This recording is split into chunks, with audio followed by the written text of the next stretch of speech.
महादेव शिव के क्रोध और शक्ति के स्वरूप का सबसे महान उदाहरण है वीरभद्र। वह दिव्य योद्धा जो सिर्फ शिव के तीव्र शोक और आक्रोश से पैदा हुआ। यह कथा सीधे सती के वियोग से जुड़ी है, जिसमें क्रूरता, न्याय, करुणा और ब्रह्मांडीय संतुलन का संदेश छिपा है। जब राजा दक्ष ने धर्म और अहंकार में डूबकर अपने यज्ञ में शिव को आमंत्रित नहीं किया, अपनी बेटी सती और उसके पति को अपमानित किया, सती ने अपमान और वेदना से आहत होकर यज्ञ की अग्नि में स्वयं को समर्पित कर दिया।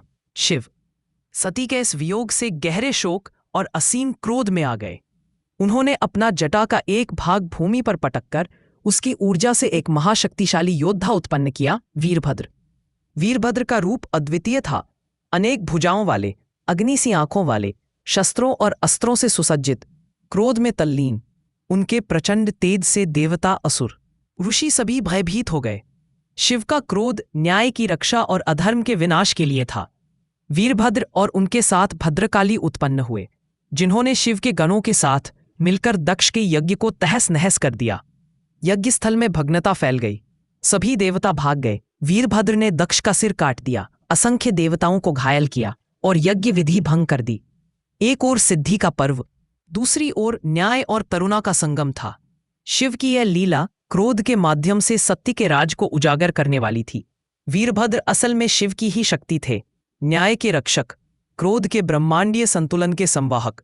इस कथा में वीरभद्र का कहना था, जहां अधर्म है वहां न्याय का क्रोध अनिवार्य है। बाद में शिव ने स्वयं देवताओं के निवेदन पर दक्ष का सिर पुनः जीवित करने का आदेश दिया, लेकिन अब वह सिर बकरे जाने का था। इस तरह शिव के क्रोध ने अधर्म का विनाश किया, पर अंततः करुणा और पुनर्जन्म का सहारा भी दिया। इस कथा के बाद वीरभद्र को शिव के पवित्र गणों में सर्वश्रेष्ठ स्थान मिला। दक्षिण भारत, उत्तर भारत और खासकर कर्नाटक में वीरभद्र के विशेष मंदिर, नृत्य और पूजन पद्धति प्रचलित है। यानी वीरभद्र सिर्फ विनाश का प्रतीक नहीं, बल्कि धर्म, न्याय और संतुलन की शक्ति बनकर पूजे जाते हैं। इस कथा का संदेश हर युग, हर बालक, युवक, वृद्ध भक्त के लिए स्पष्ट है। प्रेम, न्याय, धर्म और विनाश, सबका संतुलन उसी क्षण संभव है जब कोई आक्रोश अधर्म के लिए और करुणा सृष्टि के लिए जीवंत हो।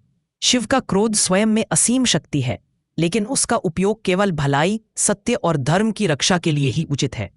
आज भी वीरभद्र की कथा हर शिव भक्त को धर्म की रक्षा, अधर्म के विनाश और करुणा में संतुलन खोजने को प्रेरित करती है। यही शिव की दिव्य लीला है, जहां क्रोध साधन